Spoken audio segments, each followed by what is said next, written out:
One thing I think is important is to ask if the lead magnet helped them to feel like they could continue to work with you. After all, you want your content to be sticky, right? Like, meaning you want someone who consumes it to be looking for even more content from you once they get through it. Like, I want someone to listen to this podcast episode, make a change to their lead magnet, have it convert like gangbusters, and then say, Amy, what else you got? I'm Amy Porterfield, ex-corporate girl turned CEO of a multi-seven-figure business. But it wasn't all that long ago that I lacked the confidence, the budget, and the time to focus on growing my small but mighty business. Fast forward past many failed attempts and lessons learned, and you'll see the business I have today. One that changes lives and gives me more freedom than I ever thought possible. One that used to only exist as a daydream. I created the Online Marketing Made Easy podcast to give you simple, actionable, step-by-step strategies to help you do the same. If you're an ambitious entrepreneur or one in the making who's looking to create a business that makes an impact and a life you love, you're in the right place, friend. Let's get started. If you know me, then you know that the Goal Digger podcast, hosted by my friend Jenna Kutcher, who is also part of the HubSpot network, is one of my favorite podcasts. What I love about Jenna's podcast is that she shares life and business tips, from productivity hacks and business strategies and mindset shifts to daily inspiration and so much more. Episode 528, it's called Surprise, I Wrote a Book. It gave me all the feels because she shared the real raw story of what inspired her to write her very first book, and she shared her process. So good. Listen to the Goal Digger podcast wherever you get your podcasts. And now back to the show. Welcome back to Online Marketing Made Easy.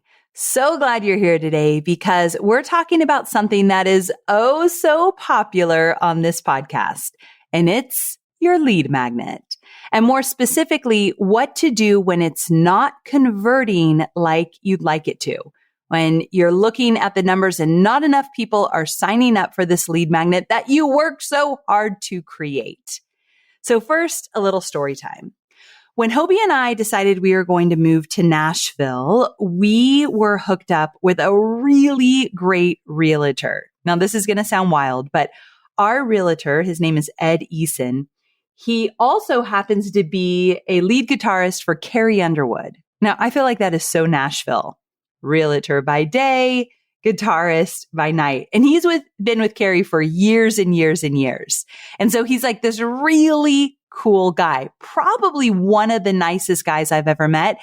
And him and Hobie have become really good friends. They talk on the phone for a really long time, like on a regular basis, and they hang out, and it's really cool. But all the time I'm like, who are you talking to right now? It's always Ed. So here's the thing. When we first started looking for a home, we had to fly in from California to Nashville many, many times. And we did that probably 2 times. By the second time, I think, or maybe the third time, it felt like it took a while. We finally found a home that we really were into. And we were like, this is it. This is the house. And it was in a neighborhood that the houses were pretty old, and this house was brand new. They had ripped down an old one and created a new one, which you're seeing everywhere in Nashville now. So it was like the nicest home on the block, which they kind of say you're not supposed to do that. But we liked the area, and we decided to put in an offer. And I did an episode recently about following your gut. And this was a time I did not follow my gut. And so we put in an offer, and then we went home. I was excited, and I was showing people the pictures of it. And then I started to get this feeling like this isn't the right house. It's just not the right house for me. Because to be quite honest, now that it's just Hobie and I, and we don't have kids in the house, I want to make sure that my working situation was set up right, because I work from home, and I wanted a video studio, and I wanted an office, and I wanted a little area so that my team, because we're all over the US, when they did fly in, we could all work together at the house. And it didn't really quite have what I wanted, but we had looked at so many houses. You guys know the real estate market. It's very competitive in Nashville. So I just thought, this is probably as good as it's going to get. Let's go for it. So then I started to have my doubts, and I'm embarrassed to tell you the story because we flew back into Nashville to sign all the papers. And I remember it like it was yesterday. We were staying at the Hyatt's Carriage House, which was so nice because we came in so many times. They saved us a bunch of money to let us stay with them. And I woke up in the morning in this carriage house and I looked at Hobie and he's like, he knew I was apprehensive. He knew I was starting to have doubts about this house. And so he tries to make it all better. So he's like, let's go sign some papers. He's all excited. And he's not a morning person. So I'm like, you are faking it right now, but fine. He's like, let's do this. And I said, babe, I don't know if this is the right decision. And he's like, what? We've come all this way. We're here to sign the papers. It's going to be fine. It's going to be fine. I promise. And so I get out of bed. I get ready. We drive there. And while I'm waiting for the guy to come in to give us the papers to sign, I'm literally on Zillow looking at different properties.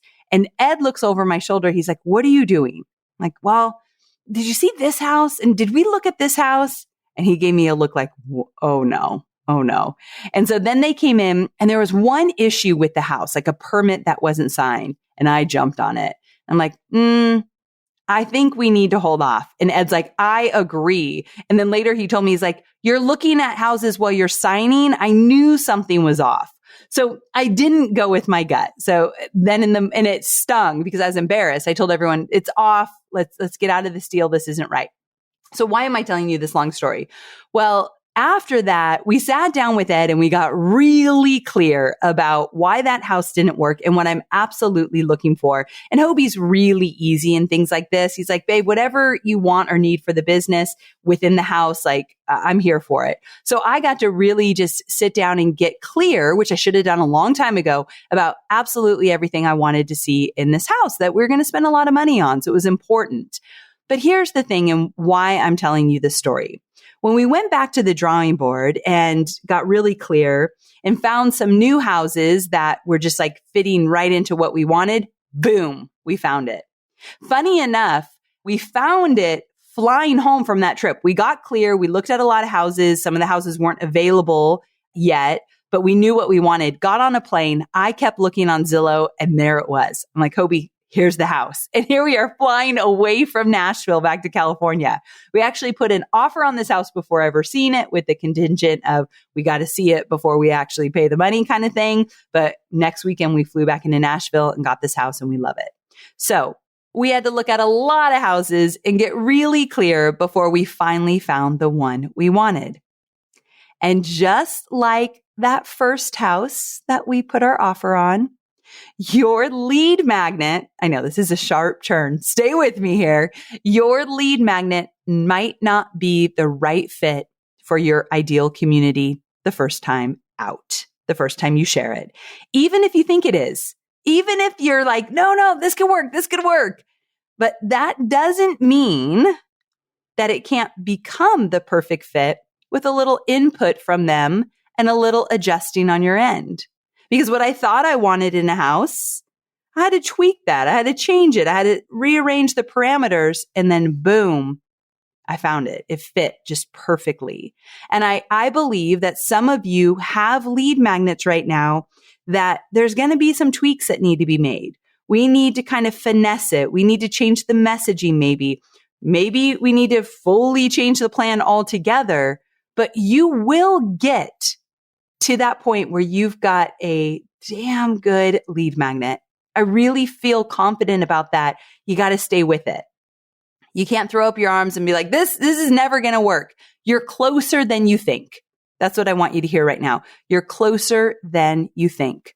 So whether your lead magnet is not attracting your ideal community or anyone really, or if you've seen conversion rates slow down, this is something that for my List Builder Society members, when we do our monthly Q&As on Zoom, these questions come up a lot. Like, what do I do if my conversion rates are slowing down?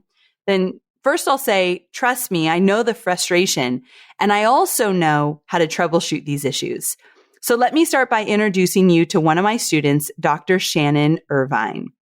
Shannon published 5 versions of her quiz lead magnet before hitting the mark.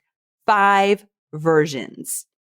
What Shannon found was that if she had never pushed publish on her first one, second one, third one, or even fourth lead magnet version, she would have never been able to figure out what was really resonating with her audience. So going back to my example of buying this Nashville house, if we didn't start moving forward with that first house and had that really awkward situation where I backed out of it, I don't think it would have forced me to get really crystal clear on what I want and what I don't want. And that's what Shannon experienced with her lead magnet. She had to go through those different versions to get to the place where she's like, okay, this is it. This is the one that's resonating with my audience. So after testing and tweaking and redesigning and talking to her audience, she was finally able to settle on a lead magnet that converted extremely well. And when I say well, I mean a 74% opt-in conversion rate. And 92% of people who ended up purchasing a product from Shannon started with her lead magnet, which so happened to be a quiz.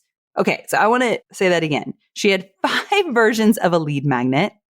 And the 5th version that turned out to be this quiz, 74% opt-in conversion rate, very high for the record.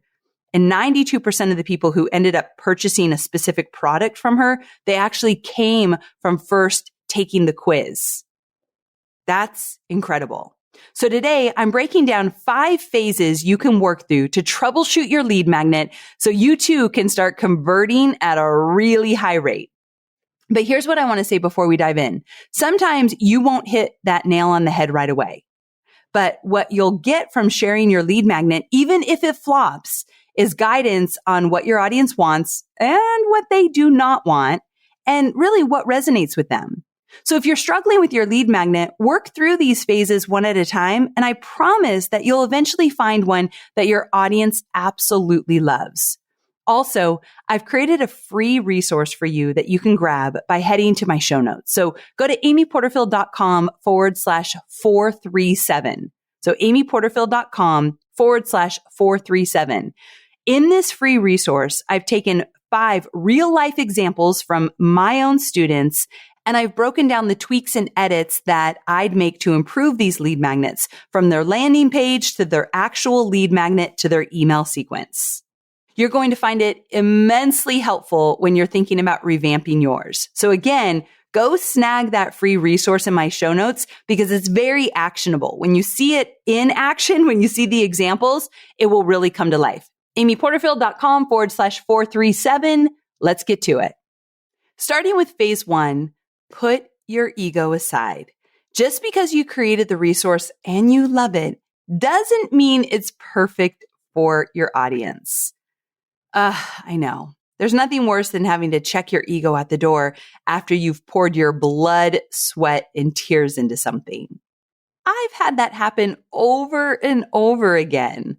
I remember one of the first lead magnets I put out there, it had to do with Facebook marketing and back in the day, it was all about how to customize your Facebook page. Like you could change things around.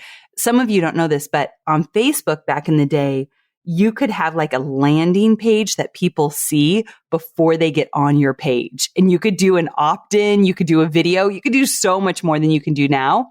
And I remember I created an opt-in for that landing page for my Facebook account and no one signed up for it. It was not anything they wanted. And I even created a video to talk about it. So I was really mad. I'm like, come on. So I've been there. But the good news is that it's not wasted time. Just like I said in the intro, each lead magnet that you create is a learning opportunity if you let it be. You're one step closer to hitting it out of the park with a lead magnet that draws in the masses. So just because your lead magnet needs some tweaking, whether that be a lot of tweaking or a little tweaking, it doesn't mean you got it all wrong. And this is actually something we'll work through in phase 2 and 3. But for now, a few places to look when determining if you missed the mark. Are you giving away too much content? Maybe it feels overwhelming to people. Are you using the right messaging or does it need a little tweaking? Like, does it seem irresistible? Are you speaking in a way that like you're using the words and phrases they would use? Are you mentioning or sharing your lead magnet in enough places? You can't just put it out there and think people will come to it. I'm talking every single week you're finding new ways to mention it on social. And are you giving your ideal community what they need to cross that invisible bridge? Remember, the invisible bridge is where they are now versus where you want them to be, like in a place ready to buy.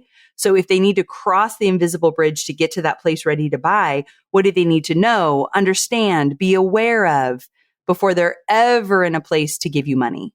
So are you giving your ideal community what they need, the information they need to get to that place across the bridge? Or maybe it's just the design. Is the font too hard to read? We have absolutely used font too. That's really hard to read. So this may sound silly, but it happens more than you think.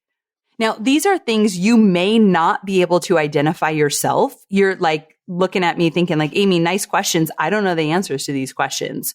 Well, you can lean on your ideal community to get the help of an outside perspective from people that really matter, the people you want to sign up for this. So that leads me to phase number 2. Now that we've set our egos aside, as hard as that may be, it's time to talk to the people who make up your ideal community. It's quite possible that you already spoke with a few of your ideal customers before creating this lead magnet, or maybe you haven't. Either way, it's a valuable step and you don't want to skip it. Now, if you're not really sure where to find your ideal community, don't worry. I've got you covered. Start hanging out in Facebook groups where your ideal community spends time. Is there an entrepreneur further ahead than you who offers or teaches something similar? See if you can lean into their community a little bit until you start creating your own. That doesn't mean go into someone else's community and promote your lead magnet, but you can offer valuable insight and start genuine conversations with others to understand what they're looking for.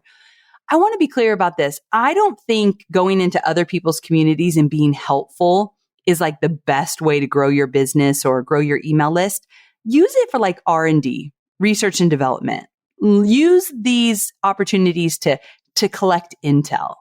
So this will lead to meeting people who align perfectly with who you're looking to serve. So once you have those relationships, you can ask them for feedback on your lead magnet. And another way to find people who fit into your ideal community is by looking at those close to you. Do you have friends or family members who fit the description? Or do your friends and family members know people who might? If you feel awkward asking for a little help here, just remember that what you're offering them is free. Sure, they're giving you some of their time, but because they fit your ideal customer, they will most likely find value in this resource that you're creating. So my suggestion is to find 5 people that will give you feedback on your lead magnet.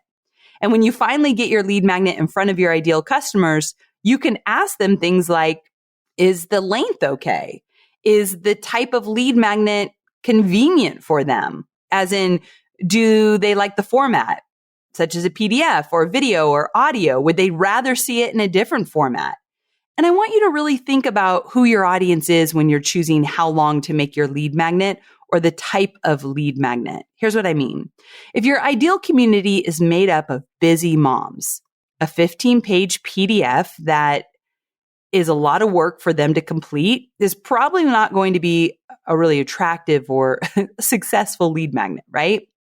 However, an audio that they can listen to while running around the house is much easier for them and far more enticing. So if you need help deciding what type of lead magnet, I got a really good episode. It's an oldie but a goodie, and it's super relevant still. It's episode 214. It's called The Ultimate Guide to Choosing the Right Lead Magnet for Your Audience. So amyporterfield.com/214. All right. So here are a few more things to ask. What do they like about the lead magnet? What do they don't like? What's missing for them? Is the design appealing? And are the fonts easy to read if it's a PDF? And how far into the lead magnet did they get, and where did they get stuck? And if they actually implement what they learned in the lead magnet, did they improve in any way? Did they have any aha moments? I think that's important. Like, you want them to go through not just checking typos and looking at the font, implement it. Do what it says, like experiment and ask, like, did this work for you? This is all extremely valuable feedback. And once you've gotten it all back, sit with it and start to plan out how you're going to update and tweak it and improve your lead magnet to suit your ideal customer. I love these phases because you can put them into a project management system, of course, right? And work your way through one by one. All right. Phase number 3, you've talked to your ideal community members. You've received their feedback. Seriously, go do that phase. I know it's uncomfortable at times. It's golden information. And then from there, you've compiled it and you've decided what edits you want to make. And now it's time to put your head down and make those edits. This part is fun. It's kind of exciting. Like, okay, I've got some intel that I'm going to apply right away. And you can implement the edits and make it exactly how you think it should be. And then it's time to go back to those who you previously got input from and have them review it again. This time around, ask them how they felt about the changes and if they found it was easier to consume and more beneficial to them to help them with their goal or their desire. So one thing I think is important is to ask if the lead magnet helped them to feel like they could continue to work with you. After all, you want your content to be sticky, right? Meaning you want someone who consumes it to be looking for even more content from you once they get through it. Like I want someone to listen to this podcast episode, make a change to their lead magnet, have it convert like gangbusters, and then say, Amy, what else you got? That's my dream, right? Unpredictability is part of what makes starting and growing a business both exciting and terrifying. From your very first offer online to your next big launch, finding predictability in business is about as likely as finding a last-minute dinner reservation at that new trendy restaurant you've been wanting to try on a Friday night. Unlikely. A HubSpot customer relationship management platform is here to help you grow and scale through uncertainty so that you can spend your time doing the things that you love, including going to that restaurant you've been wanting to go to forever. So HubSpot's reporting dashboard is like your crystal ball, giving you a bird's eye view on your marketing, sales, and customer service performance so you can get ahead of any issues before they happen. Learn more about how a HubSpot CRM platform can help your business grow better at HubSpot.com. Here's the thing. When I talk about creating content and putting together lead magnets, one of the questions I get asked is like, how do I know how much free content to give away versus like what to keep for my paid stuff? When we talk lead magnets, that's the number one question that comes up. So I absolutely have an episode about that. It's probably one of my top 10. So amyporterfield.com/383. It's called, Am I Giving Away Too Much Free Content? So amyporterfield.com/383. So it's going to walk you through ensuring you're giving away just the right amount of free content in your lead magnets and in your weekly original content and all of that good stuff. So obviously you're going to go back to that same group and get feedback about your updated lead magnet. But if you put this lead magnet out into the world, you could also ask for feedback from anyone who's going to consume it. So if someone signs up for your lead magnet, you could send them an email, like after you give it to them, send them an email a few days later and just say, hey, wanted to find out if you had time to dive into the free audio all about XYZ. And if so, what do you think? Did it help you? Are you still struggling? Hit reply to this email and let me know. Whatever you want to say to them. Sometimes I like to say like, if it's a PDF, I might say like, make sure you don't miss the nugget that I gave you on page 5, because that's one of the best tips I give. Like pique their curiosity. So if they haven't gotten into it, they'll go back to it. But having them just hit reply to this email and let me know if it helped you, that could give you some really great feedback. So I think having that email following up a few days after they get your freebie could go a long way. All right. Phase 2 and 3 should have definitely left you with tons of insight and giving you the information you needed to significantly enhance your free offer. So it's time to move on to phase 4, which is to do a lead magnet blitz. That means you're treating your lead magnet like a product. And maybe you plan to do this at least quarterly. This is a big one. This is important. So that means that you're sharing your lead magnet everywhere that it matters. And I want to give you a few ways to get out there, like share it, to cast a wider net with other people's audiences and start growing that email list. So you could designate a certain period of time where you're going to get on multiple podcasts that week or over the span of a couple weeks. And prior to the interview, ask if you can mention the free resource during the recording. Some will say yes and some won't, but it's worth the ask. Now, when you plan out your Blitz ahead of time, you can request that your episode goes live during that time. So if you're going to do a Blitz for 2 weeks and go all in with this lead magnet, you can request, if you do it ahead of time, that your podcast airs during that time.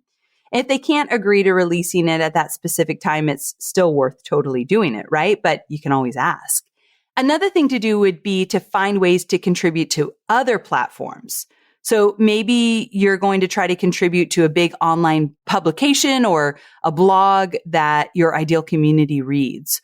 Or you could do a social media takeover with an entrepreneur who is beneficial and similar in ways to you and has a community like yours.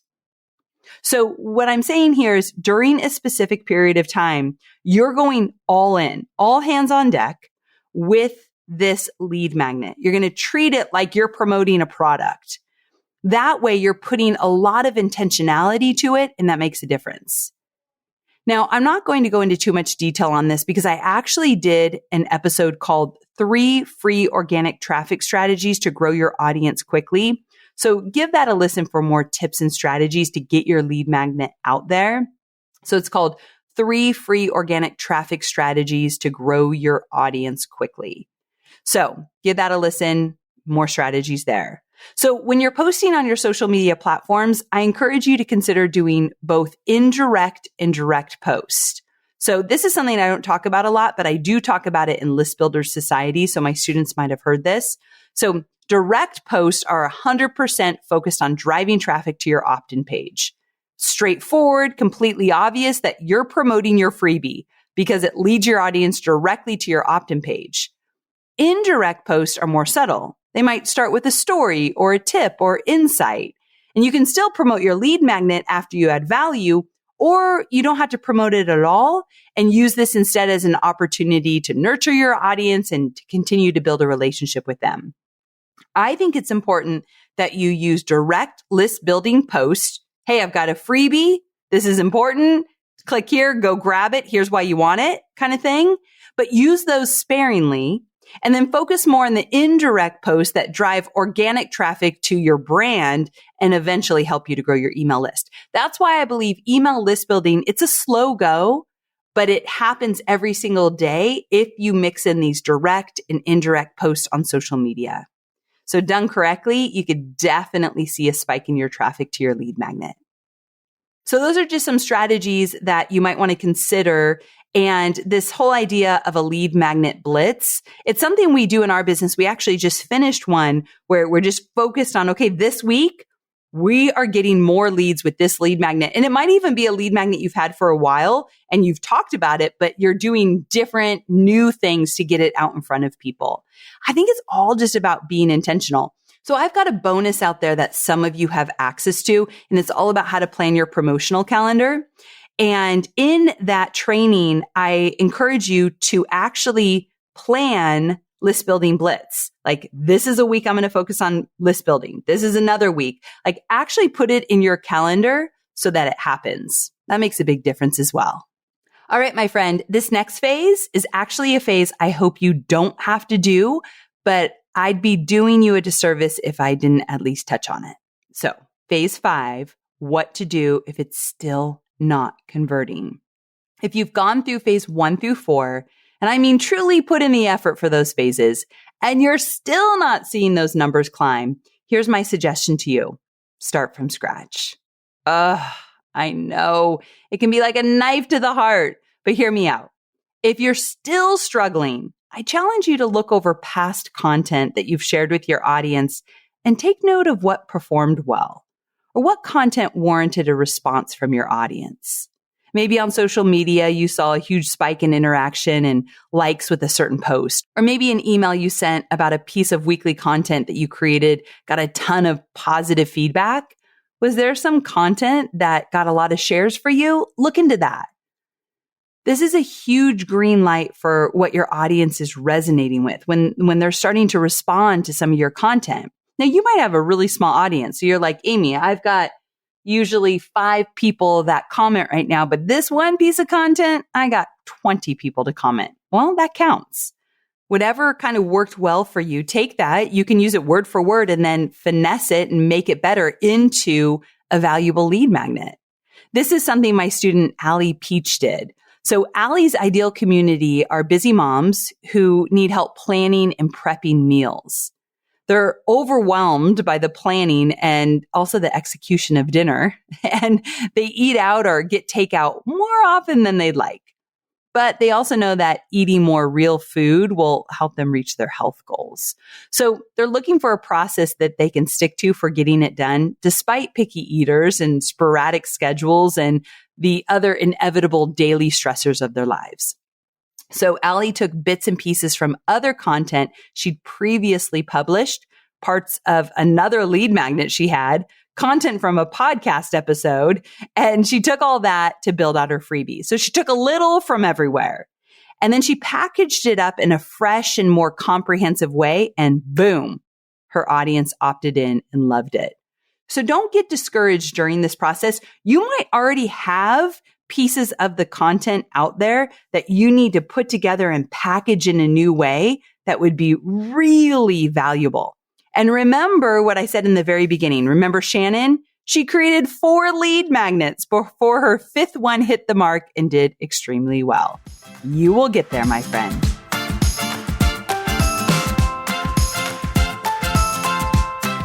Are you ready for your action items? First off, head to the show notes page. So just go to amyporterfield.com/437 and make sure you grab your free resource that goes along with this episode. And I know a lead magnet for an episode about lead magnets, very meta, but you're going to love reading through these real life examples and the tweaks I'd suggest to improve and make them shine. And as I mentioned, I'd highly recommend putting the first 4 phases into a project plan of some sort, like if you use Monday or Asana or whatever you might use, and give yourself due dates so you get this done. Depending on how many ideal community members you plan to question and how many big changes and tweaks you plan to make, your time for this project plan will vary, but it's not something that you need to take weeks or months on. You could do this pretty quickly, but making a project plan and keeping yourself on task, that's going to avoid you pushing it off. Because I know this is the hard part of my job. I know that list building is not the sexy stuff we do. It's not as fun as like getting live on video or doing a webinar or crushing it with a sales page. I get that, but you can't do all that stuff if you don't have an audience. So we got to be grown-ups and put our, big girl pants on and say, all right, I'm getting it done. And that's what I hope this episode will inspire you to do. So make this a priority if your current lead magnet is not hitting the mark. And remember Shannon Irvine's story before you get frustrated. Don't throw in the towel. Stick with it 5 times until she hit that perfect lead magnet. All right, my friend, if you know somebody who is also trying to get their lead magnet up and running and they're struggling with it, will you please share this episode with them? Grab the link, text it to a friend, or better yet, if your audience would find this valuable, I'd love for you to share it on social. Thanks so much and have a wonderful day. I'll see you on Tuesday for a shorty episode. Same time, same place.